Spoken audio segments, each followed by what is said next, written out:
She's like, you need to get the hell up out of there. She's like, oh, you tried to attack me with a knife. It was like, you got this black American in this white country, and then you got this lady claiming that, like, they're definitely gonna believe her. And this lady got millions and millions of dollars.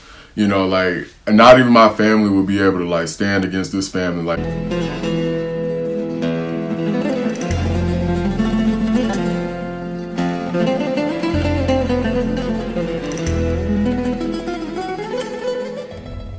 what's up, everybody? It's your boy Gerard, and welcome to the channel. So today's video, we're going to be talking about my crazy, terrible experience in Spain, my au pair horror story.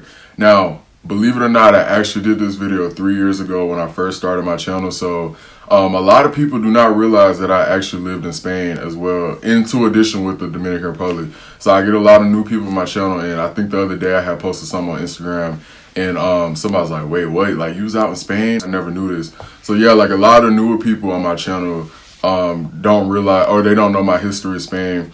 And also too, in that first video that I made, there were a lot of things that I didn't include in the video. And so looking back at it, I was like, you know what, I just want to redo it and kind of refresh the people. So if you already heard the story before, congratulations. Yeah, so we're just gonna get straight into it. Guys, I am gonna be talking for a long time. This is gonna be a long story time, so you know, you might want to get comfortable, might want to go get some snacks or something, because I'm gonna be talking for a little minute.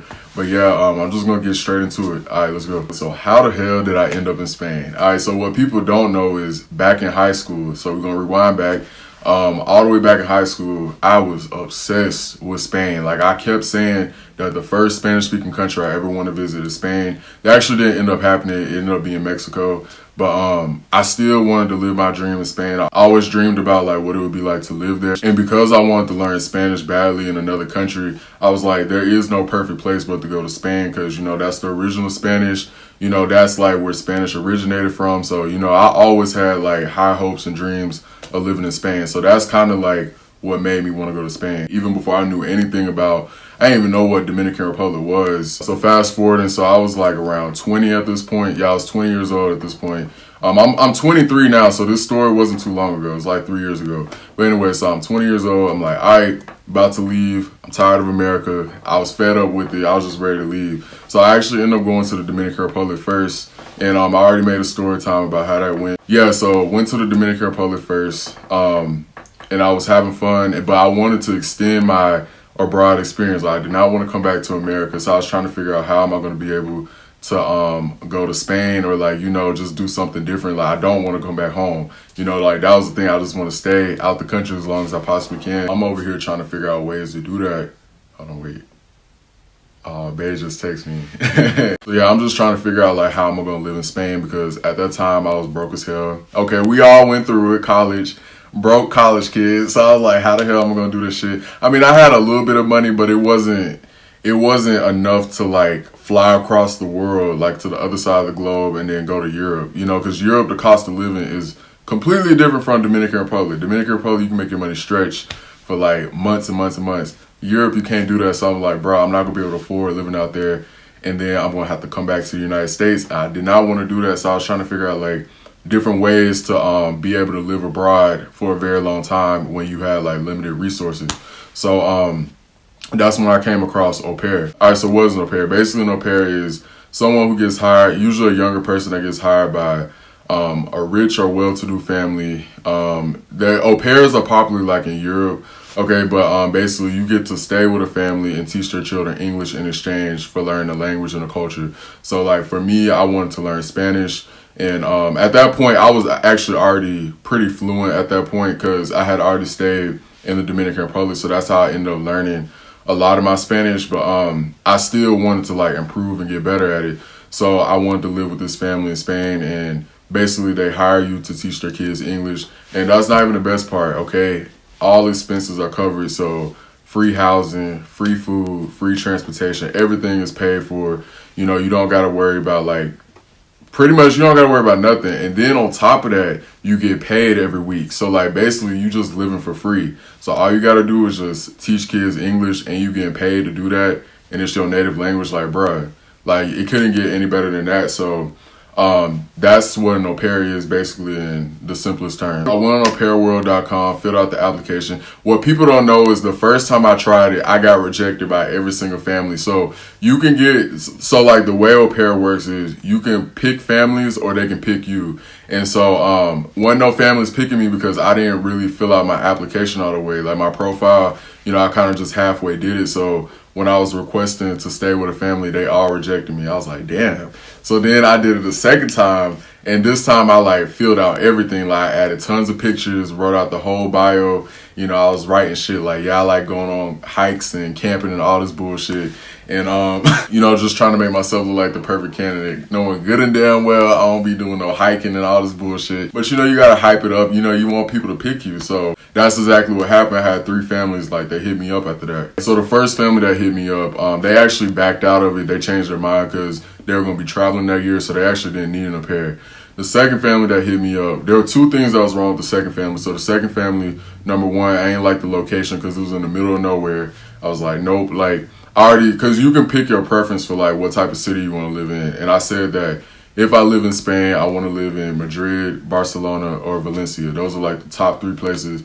If I can't get in any of those 3 places, then I don't want to do it. So, I didn't want to be in the middle of nowhere. And then the second problem was, I think they had 3 children and the youngest child was 3. Hell fucking no. I'm not about to babysit.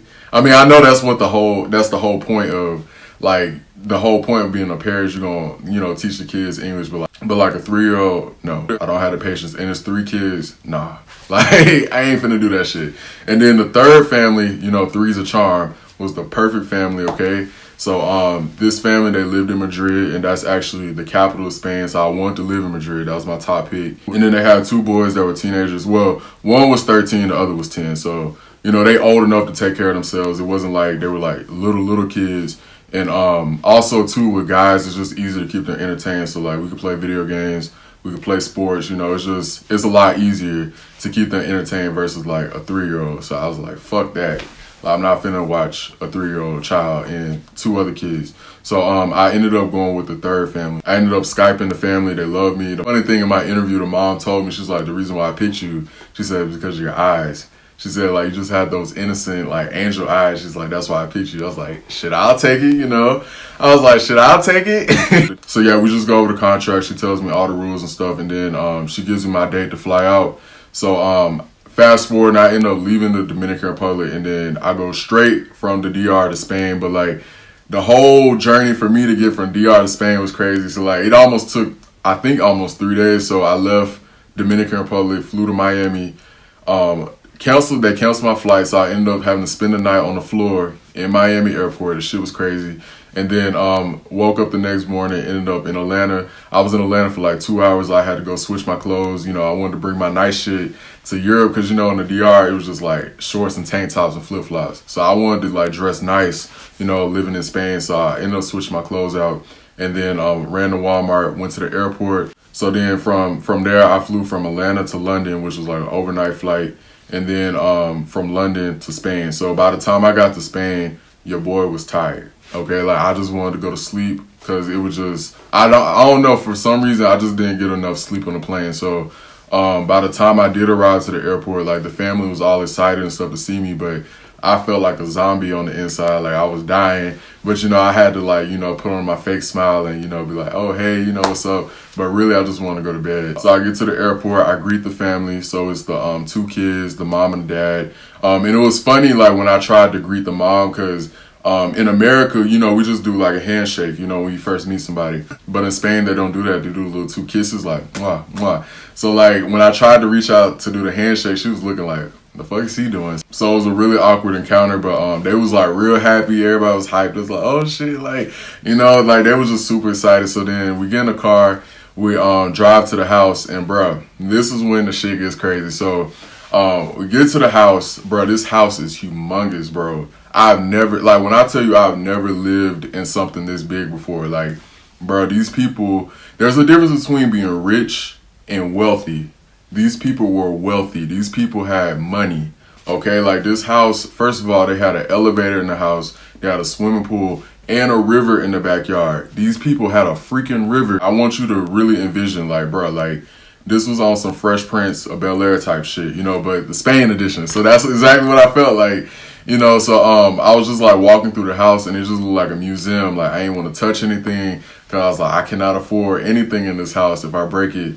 But yeah, like the house was just, man, like I never stayed in a house this nice before. Like it was insane. And then also in the house they had a maid and they had a dog, and I did not like that dog. We're gonna get into it a little bit later into the story. But that dog was apparently a puppy. That was not no damn puppy. That was a baby horse. Okay, that thing was huge. The laziest dog I've ever met in my entire life. But that dog, I did not like the dog at all, which is crazy because I actually like animals. They showed me to my room, and then later that night we ended up going out to dinner. And so the dinner was amazing. And it was at this like fancy restaurant, and we was eating like all these different exotic steaks and meats and stuff that I cannot even pronounce or whatever. We was drinking these expensive wines, like $200, $300 wines. You know, once again, like I'm 20, so I never had experienced anything like this. And you got to think about it, like I've never been surrounded by this much wealth ever in my entire life. So like this was like a complete culture shock for me.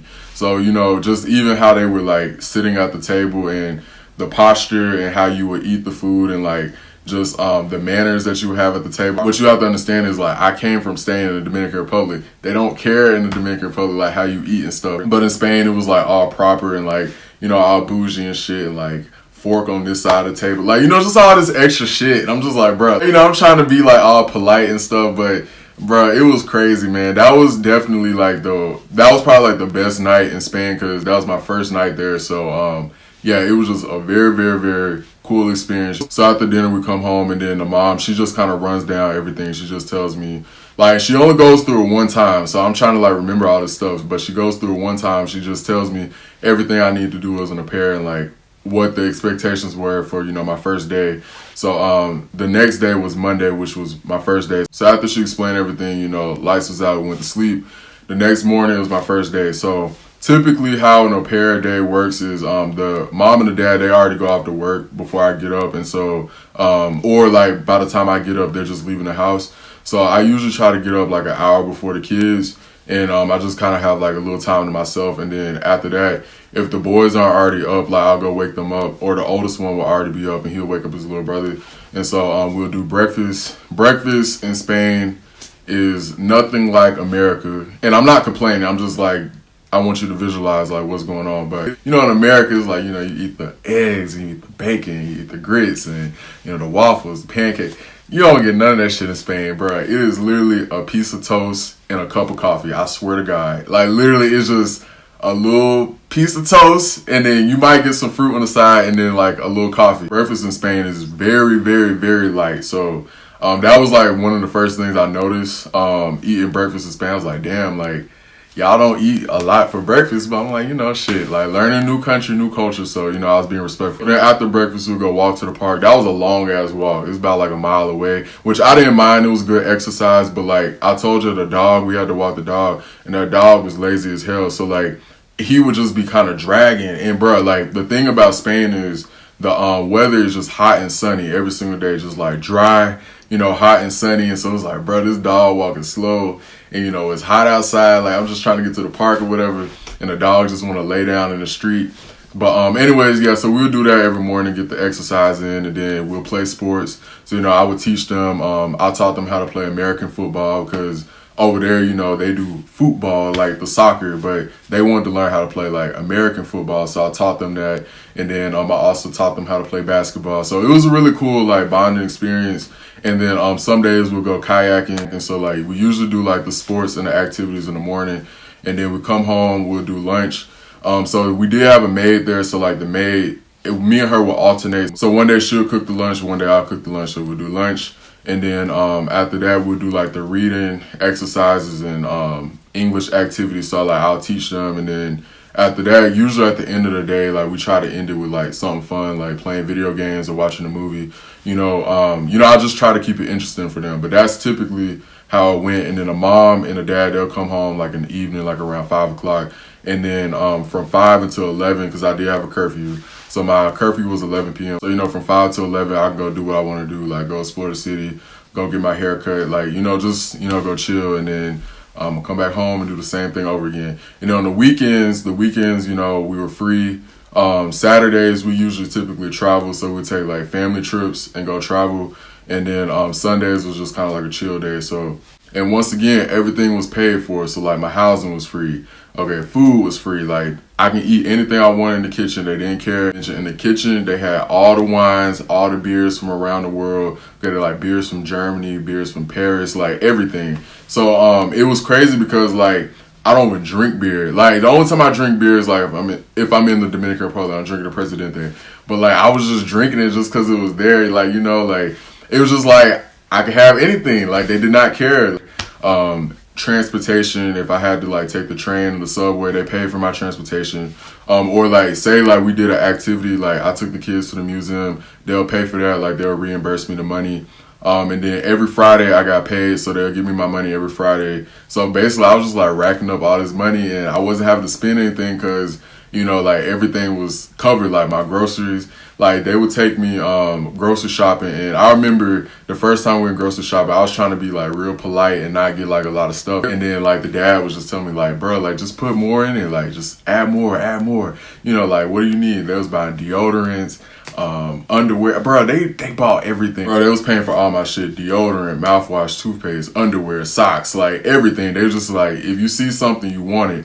And like, I mean, they literally spoiled me. Like, it was crazy. I felt like I was just adopted into like this rich family. I was like, damn, like these people, they really, and then they was like buying the top of the line stuff. Like, I remember I was finna get like some basic orange juice in a cart. They was like, nah, we're gonna buy you like the fresh hand squeezed orange juice. So we went to like the little market that was like organic, and they actually squeeze it in front of you, like the cold press. Like these people did not care. Like I was living a life, like I could have anything I wanted in that store. Like they was gonna buy it for me. Like I felt like a little spoiled rich kid. Like that was the life of an impaired. Like, you know, just watch the kids teach English and, you know, chill, make this money, and just, you know, live life in Spain. Like everything was good until it wasn't. So now we're gonna talk about why I ended up leaving Spain and how this shit just all fell apart. Cause like all good things do come to an end. So now I'm gonna kind of get into the meat of the story, the reason why, you know, people, they want to hear the story, like what made me actually leave Spain. Now let's talk about why I got up out of Spain. Alright, so there were 3 moments of my entire time there where it just, I call them like the 3 strikes. Okay, so I'm gonna try to go through it real quick. But yeah, so there are 3 moments where at the 3rd moment I was like, I'm done. Like I'm not doing this shit no more. Alright, so let's start off with strike 1. So strike 1, this actually happened on the first week. So that right there already should have been a red flag. Okay, so strike number 1 was on the first week. Okay, it was like late at night. I think it was like maybe 9, almost 10 o'clock at night, and I heard the mom arguing with the youngest son. So they going back and forth. And I'm sitting in my bed and I hear them yelling. I'm like, oh shit. So I get up and then I put my ear towards the wall to try to hear like what's going on. And I open the door and I go into the older son's room. I'm like, hey yo, like what's going on? And he's like, oh, like, you know, she's just upset because she feels like nobody's helping around the house and she's doing everything on her own.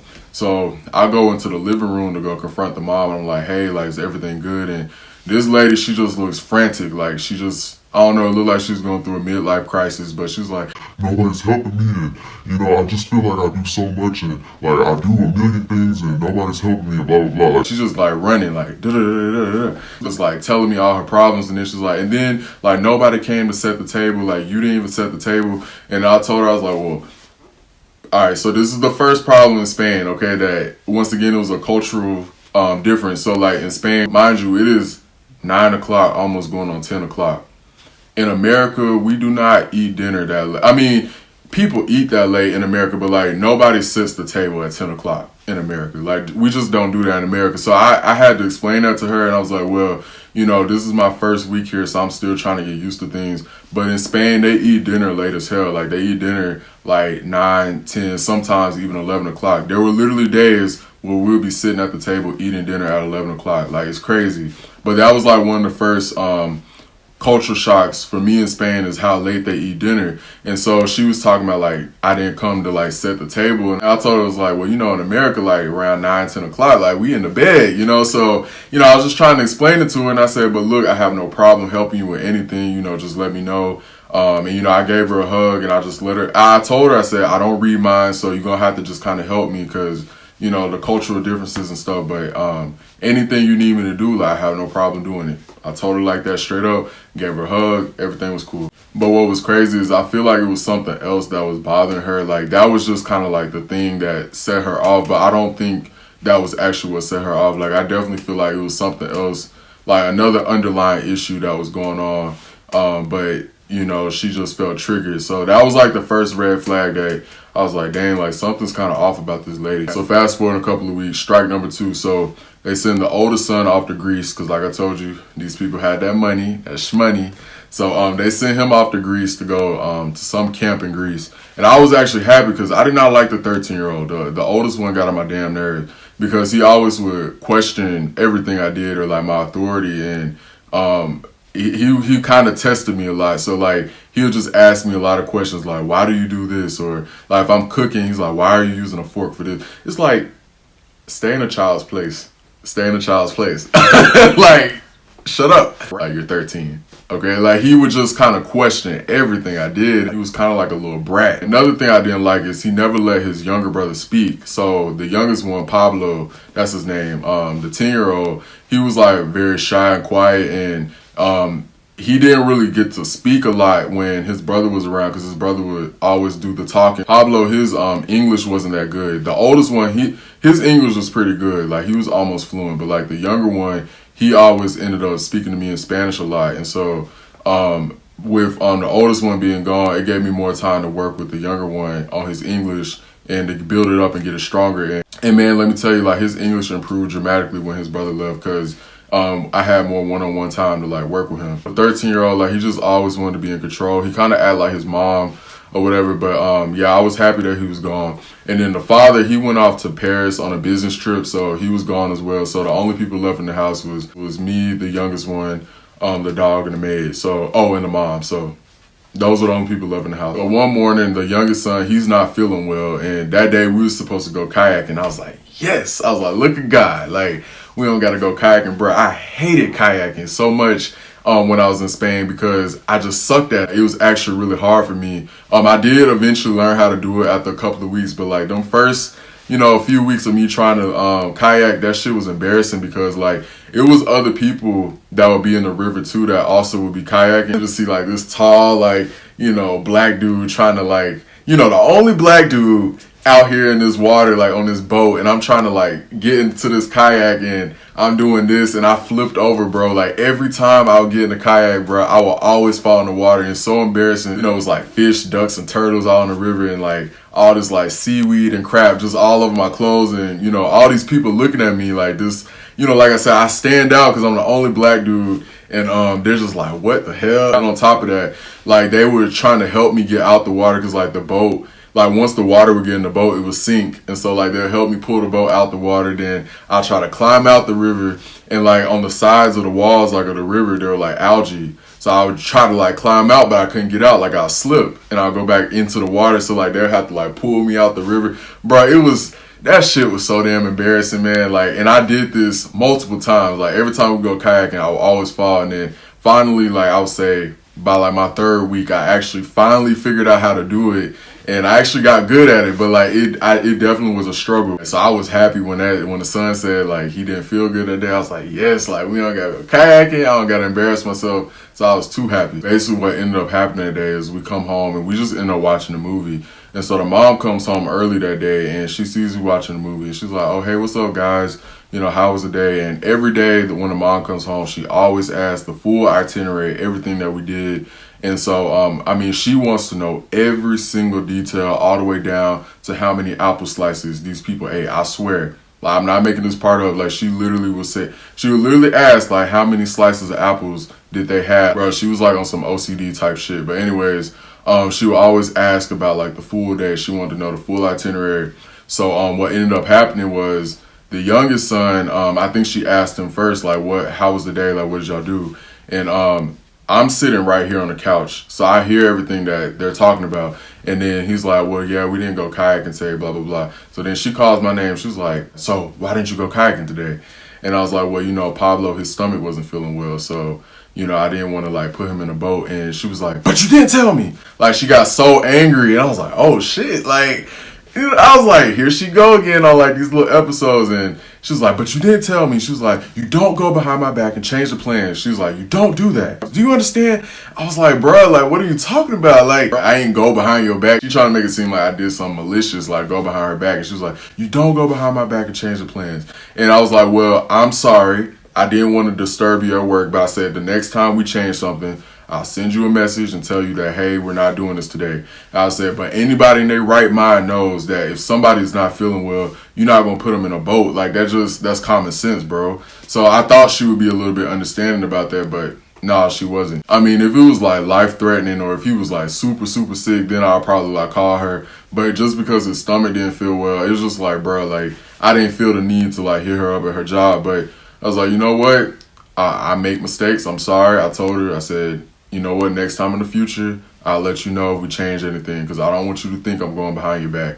But like, that's the way how she like tried to like play me and make it seem like I did something like really foul, like behind her back. She was like, yeah, you going behind my back, change the plans.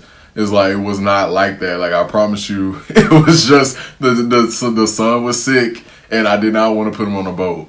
That was it. So, you know, after that little incident, me and her, we get, like, several days go by. Me and her, we probably get into, like, a couple of more little headbutts. It wasn't nothing, like, major, but it was definitely tension between both of us. Like, you could tell, like, that the mom was not feeling me anymore. Like, I could tell she was starting not to like me. And, hell, I wasn't liking her either because I ain't like that bipolar shit.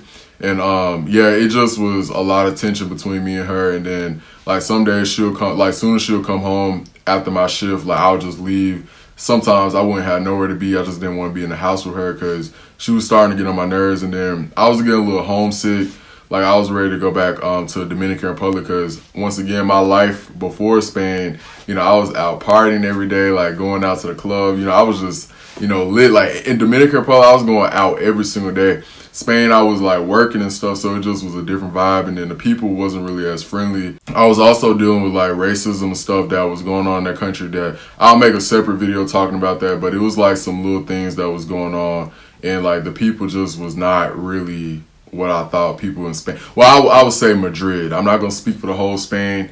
I would say Madrid. Madrid definitely was like, damn, like, I'm ready to leave. Like, I remember just like being sad and listening to bachata music and be like, bro, like, I want to go back. Like, I'm finna go back to the Dominican Republic. Like, fuck Spain, you know? Like, I was on some shit like that. I was just ready to go because it just, I don't know, man. Spain, I just wasn't feeling it no more. I got homesick so bad that like I would take a train literally 40 minutes out to this place in Cuatro Caminos. Like, that was a stop on Calle Alvarado, I believe that's the name of it.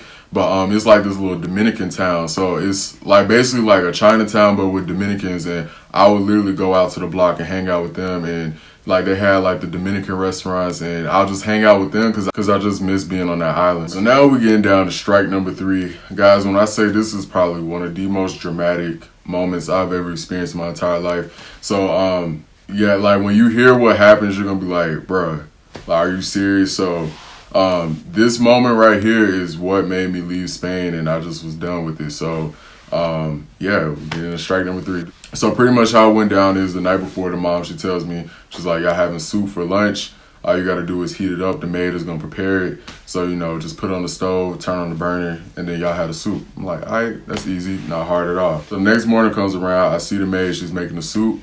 And then right next to the pot of soup, I see a pot of chicken. And that kind of threw me off because I was like, wait, I don't remember the mom saying anything about chicken. Like, I do remember her talking about we're going to have soup. But I ain't hear her say anything about the chicken. And the thing about it is I'm very, I pay attention to all the details because that's how the mom is. Like I told you before, she cares about what her kids eat. So like how many apple slices they have, how many cups of juice they had. Like she wants to know every single thing. So when I saw that pot of chicken, I had to verify with the maid to make sure that we were supposed to have that as well.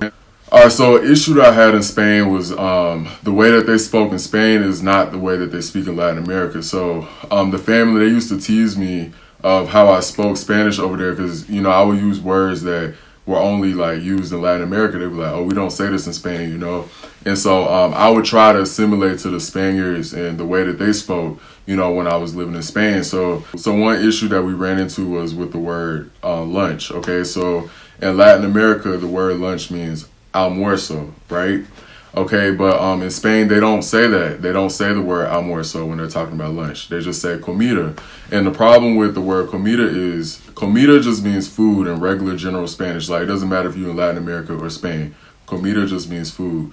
But the reason why I don't like just saying the word comida when I'm talking about lunch is because comida can mean anything. It can mean breakfast, it can mean lunch, it can mean snack, it can mean dinner. You know, it can have, there's no specific meaning behind it. So when I was in Spain, I think I had asked the maid, you know, I was trying to simulate to the Spanish culture or whatever. So I asked her, I said, ¿Es esta la comida de hoy? Now, I'm not just talking about the lunch. I'm talking about just the food in general, like the soup and the chicken. She took it as I was only talking about just the soup. Because like I told you, in Spain, they don't use the word almuerzo. So, you know, had I used the word almuerzo, she would have known that I was specifically just talking about soup. But I said comida, which was talking about all the food on the table. So I said, is this the food for today? I was talking about the soup and the chicken. And she didn't know I was talking about the chicken. She just only assumed I was talking about the soup.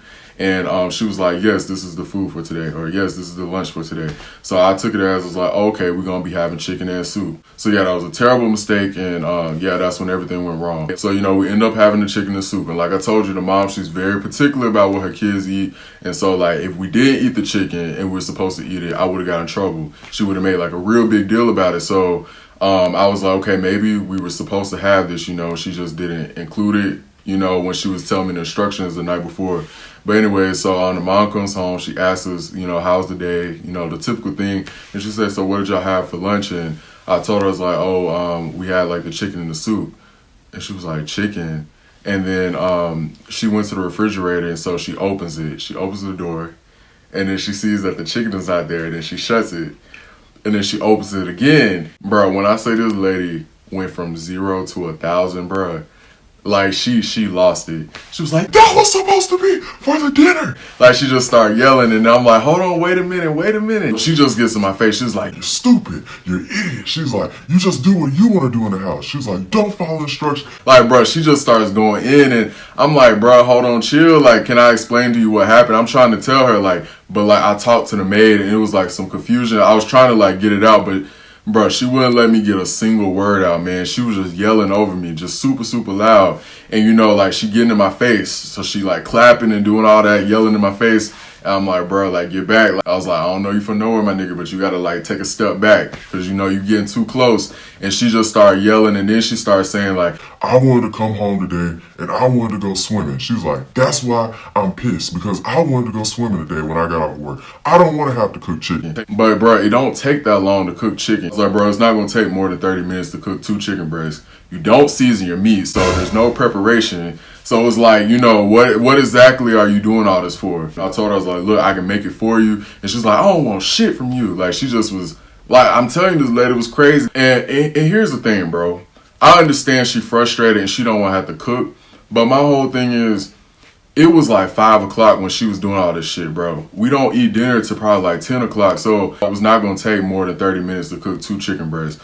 I was like, it was not that deep. She's just getting louder and louder and louder. And I'm just standing there like trying to keep my cool, trying to keep my composure. Bro, when I tell you the amount of self-control it took me not to cuss this lady out in front of her son. And that's the only reason why I didn't cuss her out, because her son was standing right there in the room and he was watching everything. And I cared too much about him to like disrespect his mama like that in front of him, because the thing about children is they interpret things differently. And children, they hold on to things and they don't understand, you know, the full context of conversations. And I didn't want to do him like that in front of his mama. And so when he was standing there, I was like, you lucky your son's standing right there. So he sees that I'm getting riled up, like I'm about to cuss this lady out. And so then he stands up, he's like, just go to the room. So he breaks it up. He's like, just go to the room. So I go to the room to cool off. Bruh, my blood is boiling.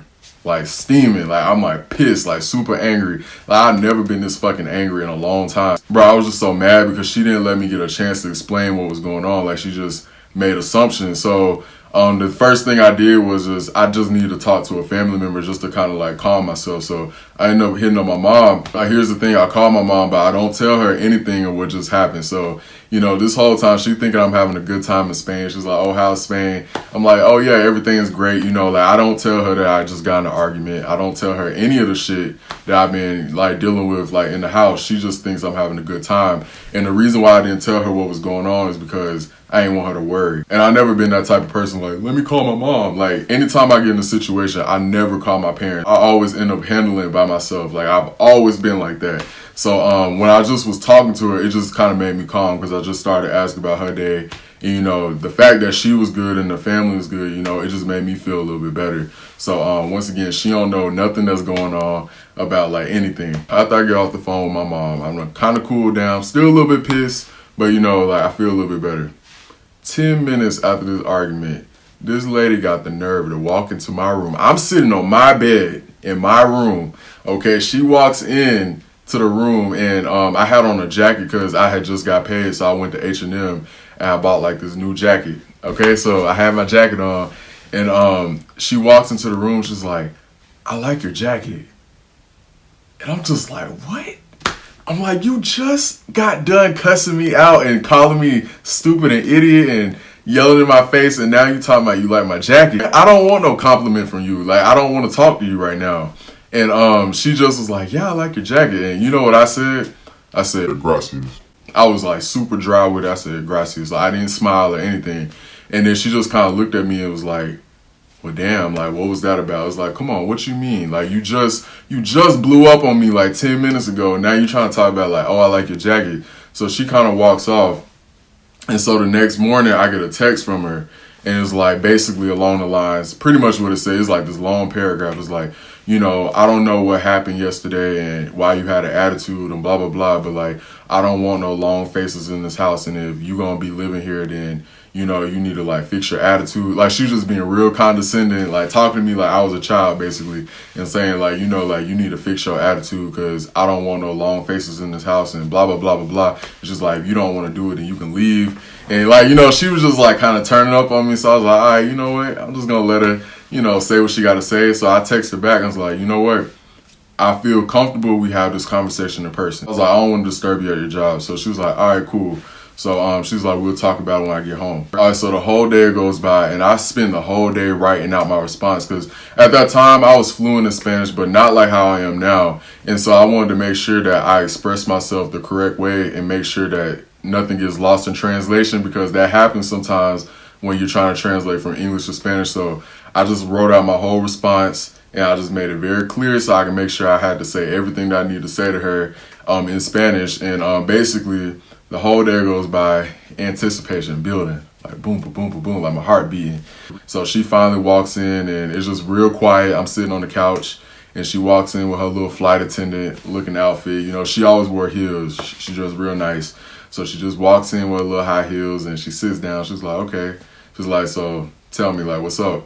So I pretty much read out the letter that I wrote, and I said pretty much, you know, I just felt yesterday the way that you handled it was just, it was uncalled for. And I said, like, I understand your frustration and, you know, you didn't want to have to cook. Like, I do apologize for that. But, like, the way you handled it was just, like, really disrespectful. Like, I felt disrespected, especially when you start calling me out my name. And, you know, like, I just told her why she was wrong for the whole situation. And I even apologized on my part, too. And I said, you know, I'm sorry, but there was confusion with the maid. And, you know, I wish you would have let me have a chance to explain that, because that would have, like, I felt like it would have, like, prevented us from arguing and getting in that type of situation. So here goes my ass. I'm reading this long message thinking that she finna be understanding. This lady doubles down on everything that she said from yesterday. She says, no, you deserved it yesterday. Like, she was just cold about it. She's like, you deserve everything that happened to you yesterday. She's like, you're very immature, like you acting like a child. And she said, when somebody's like angry, you don't interrupt them and try to explain your side of the story. Like, she was like, no, you don't speak out of turn. Like, she was just talking to me. Bro, I'm telling you, this lady was talking to me like she was crazy. And she was like, you was speaking out of turn yesterday. Mind you, this is all in Spanish, this conversation. So she was like, what are you going to do in the real world if your boss like yells at you? Like, what are you going to do? And I said, well, if they disrespect me, I'm just going to get a new job. Like, I'm not going to tolerate that type of shit. And then she started bringing up old shit like the kayaking situation. She was like, and then you went behind my back. And I'm like, I thought we was already over that. That was like weeks ago, you know, but she brought that back up, just going on to these little different tangents. And then she was like, and then you don't like stay in the house anymore and spend time with us. I was like, bro, like I be with your kids for 9 hours a day. Like, from in the contract, it says from 5 to 11, I have free time. Like, I get to do what I want to do. So Like, I want to see Spain. Like, I want to get out the house. Like, I don't want to be in the house all day, and I want to go hang out with friends, which I really did not have friends in Spain. It was kind of hard to do that because, like, I was always working and stuff. So I was like, I want to get to explore the city, and I just don't want to always be sitting in the house. It says that in the contract, like, I'm free after 5 o'clock, so why is that a big deal? Like, she tried to make it seem like I was breaking a rule. I mean, bro, she was just lighting my ass up. She's like, and then you keep the door closed. And I was like, the only reason why I keep my door closed is to keep the dog out, because that dog will always come into my room. Like, that dog liked me a lot, but I ain't like the dog. But he kept coming in my room and, like, be chewing through my shit and just slobbing everywhere, and then that stuff dries and it hardens. It just gets on your clothes, and then he chewed through my charger. I had to buy a new charger. So I always kept the door shut to keep the dog from coming in there. For some reason, the dog, he just loved me. He just always kept coming into my room, but that's why I kept it shut. So she had an issue with that. But yeah, we did not get anywhere with this conversation. Pretty much in her eyes is, if you make a mistake, there's no excuses. And, like, you're in the wrong. She feels like I'm being ungrateful and stuff. And I told her in my letter, I was like, bro, I'm very thankful for y'all taking care of me and all the stuff y'all done did for me and stuff. And then, but I also felt like I was underappreciated in some areas, you know, like, especially, like, she would have me, like, babysitting on the weekends and stuff, which is my off day. But I told her, it's like, you know what, I don't mind doing it or whatever, you know, because her and her husband, they wanted to, like, go out and have time to themselves. So she would, like, make me babysit on my off days, or then taking care of the dog, which au pairs, we not even supposed to take care of animals. Like, it says that on the website, au pairs, we not even supposed to take care of animals. But I told her I didn't mind, like, taking care of the dog because I have a dog. So, you know, I was taking the dog on walks every day, giving him baths, just doing extra shit that was not a part of the contract. So, yeah, she was just saying all that. But no, this is when it gets real bad. This woman says that the night that she came in my room and said she liked my jacket and I didn't smile at her, she said, when I came into your room and you didn't smile at me, I felt threatened. She said, I went to my room that night and I locked my door because I thought you were going to do something to me. I was like, are you serious? Are you really kidding me right now? You tell a black person that you feel threatened. In my culture, that's cue for it's time to get the fuck up out. Okay, and she definitely was giving, like, Karen vibes, you know, like, and that was the crazy part, is like, if the day that we argued, had I went on the way that she was carrying on, like a toddler, like screaming and yelling, she would have called the police on my ass. And the thing is, like, over there in Spain, I was in this, like, y'all don't understand, I was in this neighborhood. It was like this really wealthy, rich neighborhood, and I was this black American guy, and it's just like, bro, like, if I were to speak to the cops or go before, like, a judge or anything, they're not going to listen to what I gotta say. First of all, people don't like Americans, and this is something that I figured out from traveling so much. I done been to so many countries, but Americans really don't got the best reputation out here. A lot of people actually look down on Americans. They love our country and what we have to offer, but American people, a lot of people do not like Americans. So it's like, you got this black American in this white country, and then you got this lady claiming that she feels threatened and, you know, like, she thought I was going to attack her. Like, they're definitely going to believe her. And this lady got millions and millions of dollars, you know, like, and not even my family would be able to, like, stand against this family. Like, these people, like, no. Like, there's just no way that I was going to be staying in the house. So while all this is going on, the husband finally shows up after being in Paris for, like, weeks. You know, this nigga been gone for weeks. I haven't seen this dude in forever. He been getting some of that. Never mind. Let me stop. I'm not even going to go there with him. But it makes me wonder, like, why he taking business trips out to Paris and all these places. Like, I mean, shit, you know, to be honest, I really feel like the husband don't like the wife. Like, and I think that's why she was kind of, like, a little bit crazy, because it was something going on with their marriage. But I don't want to just say that's factual, that that's what he was doing out in Paris, but it just got you kind of wondering, like, you know, you've been gone for a little minute, you know. So the dad, he comes back, and then at the same time, her parents show up. So the grandparents show up, the father shows up. So it was like all three people show up at the front door. They're like all here, and they see us on the couch and we talking. And then he's looking like, what's going on? Because he could tell we was having a deep conversation. And then she tries to, like, sweep it under the rug. She's like, oh, everything's going to be okay, you know. You know, she just tried to, like, hug it out and act like nothing just happened. It's like, no, like, you just said that you felt threatened. Like, I'm about to leave. Like, I'm not trying to be here no more. And then, so the parents walk in, the grandparents, and they greet me, and they're like, oh, hi. Once again, had to do that fake corny smile, like, hello, you know. high, teeth hurting and shit. So I ended up going to the bedroom, and that's when I call my mom and I tell her the real story. I'm like, bro, like, you're not gonna believe what just happened. So I actually tell her the full story of what's been going on with my time living in Spain. And my mom, she immediately was like, oh, nah. She's like, you need to get the hell up out of there. She said, like, no, you don't need to be staying there. Like, this lady, because she said it's going to start off like, you know, she felt threatened. Then the next thing she's going to be like, oh, you tried to attack me with a knife or, you know, and then it's like, what's crazy is the husband wasn't there. So she could have easily lied to her husband and made up any type of story. So yeah, my mom was like, yes, like, you need to go back to the States. You need to get a hotel and you need to leave like right now. All right, so I get on the phone with the airline and they put me in like a hold for like 40 minutes. I'm like, well, damn, like I'm not gonna do this here in the bedroom because I was afraid like somebody was gonna walk in and hear me on the phone with the airline. So I ended up leaving, and outside the mansion, there was like a little neighborhood with, or not a neighborhood, it's like this little area, like a plaza with like shops and stuff. So I went to a bar like real close to the house. And I just went in there, I was on the phone with them. So I finally get in contact with the airline and I tell them that I need a flight. And so what the situation was is that my family was actually about to go on vacation in New Orleans. She was like, but we need you to fly out by tomorrow so you're making the time to come on vacation with us. Because mind you, I haven't seen my family in months because like I told you, I had already been out the country. And then before Spain, I was in the Dominican Republic. So I haven't seen my people in a long time. And she felt like this would be a good opportunity to meet up with them, like, on a vacation in New Orleans. So it was very, very important for me to get a flight out the next morning. And so I got on the phone with the airline. It was a $400 fee. That shit hurt. I was like, damn, it was $400 to get the shit changed. But I was like, you know, it is what it is. I'm cool with it. And then she said that I need to fax over my signature. And I was like, bruh, I'm at a bar in Madrid. Like, I don't have a fax machine. And so then she says, well, like, I can do the electronic signature. So I send her the electronic signature through the email, do all the stuff. So then she says that you should receive a flight confirmation number and all this stuff like shortly in your email. Well, that never happened. And I was like, well, let me book the hotel. So I go on Expedia, book it for the wrong damn month. My dumb ass put for August instead of July or something like that. So I see at the bottom is like no refunds. So I'm like, shit. So I get mad. So then I have to call Expedia. They put me on hold for like a million different people. Bro, this whole situation, I'm in this bar for hours, like just on the phone trying to get all this stuff fixed. So I don't have a flight. I don't have a hotel. And it's about to be 11 o'clock. I get back to the mansion because that was my curfew. So I end up leaving the bar. It's nighttime. I see the mom outside with the dog. And then she's just like, ¿Todo bien? And I say no. And then she was like, okay, ¿Qué pasó? Like she's asking me like what happened. And then I just told her, I was like, I'm leaving tonight. I said, I don't feel comfortable staying here anymore, blah, blah, blah. You know, I just give her the whole spiel. And then she says, ballet.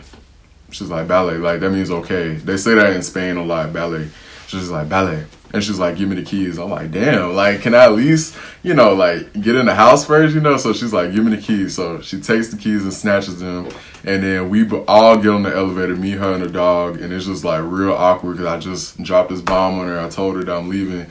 And so she storms off the elevator. She goes into the husband's room. She's like, Gerard is leaving. And she's just, like, being real hysterical and stuff. And she's crying, like, just being really dramatic.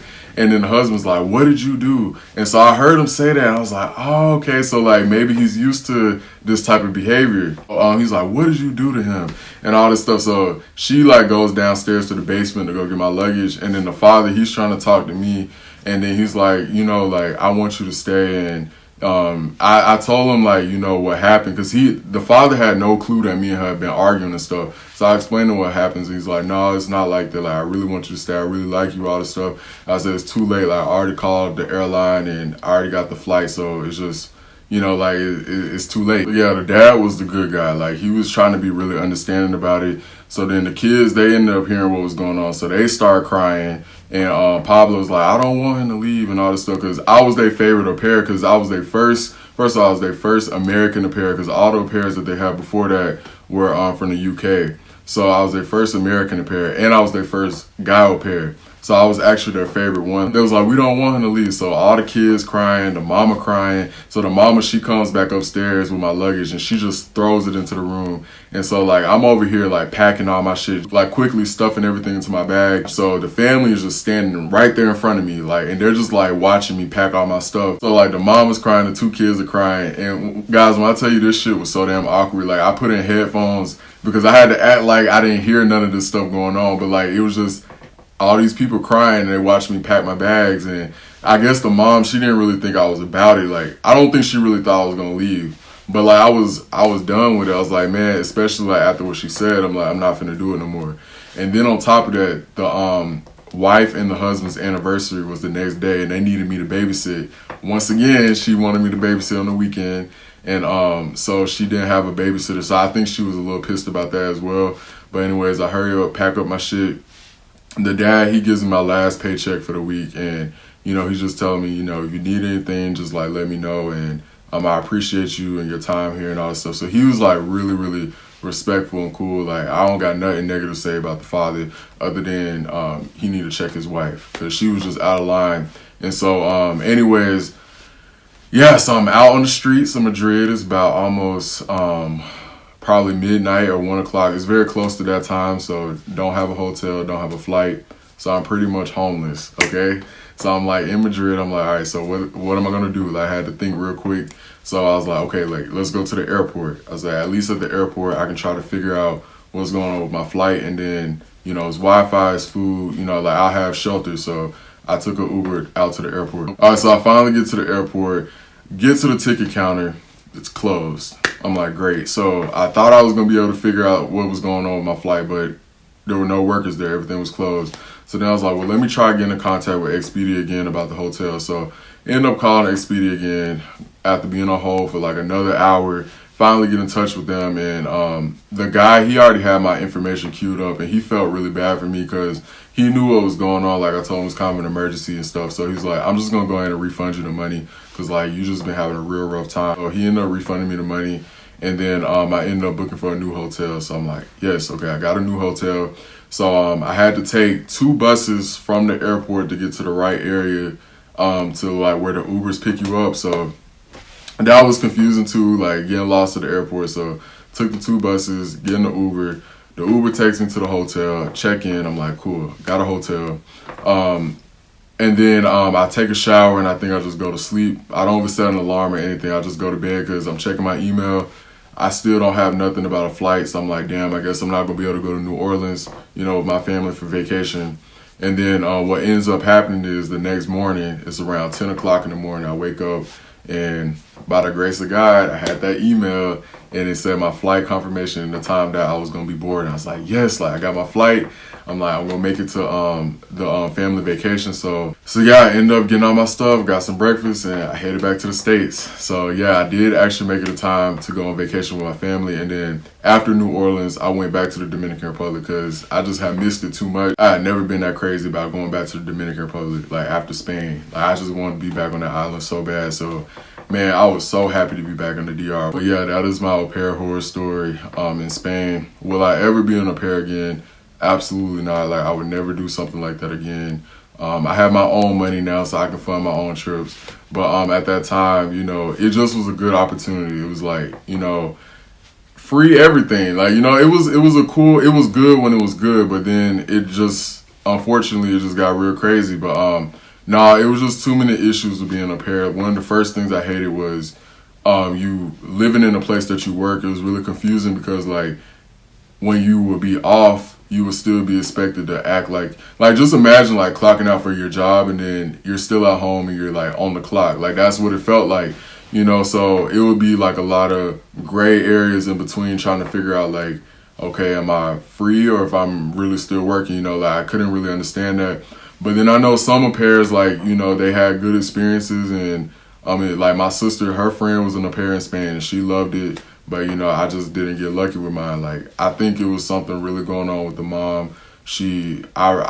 Me personally, I think there's something going on in her marriage. And it was just like a lot of stress. And so she just kind of lashed out and was, I don't know, she was just on some other shit. But no, I definitely would not be an au pair again. But if you're somebody who's young and you don't have a lot of money and you feel like you want to travel, this might be the thing for you. I would just say, just make sure the expectations and guidelines are very clear up front, and never like just settle for bullshit. Like in my situation, you know, like I just wasn't settling for, you know, the madness. So yeah, like that is just pretty much my advice for people who want to be an au pair. Just make sure that all the expectations are laid out very clearly. I mean, there were good things that came out of being an au pair. Like I got to travel on the weekends with the family. Like we do like little family getaway trips and stuff, and that was fun. You know, like they got to take me to different places. I probably would not go back to Madrid. If I do ever go back to Spain, it's probably gonna be Barcelona. I heard really good things about Barcelona, so Madrid, I ain't really feeling Madrid. I don't know, it's just something about the people and the vibes there, and then like with the little racist stuff that was going on, which I'll make a separate video talking about that. Just kind of some of the stuff I experienced in Spain, but I don't know, man. Spain, it definitely let me down. Like I was really disappointed with Spain because I had so many high hopes for that country, and it just was not what I had expected it to be. But yeah, that is my au pair horror story. I hope you guys enjoyed it. Don't forget to like and subscribe. Catch my next video.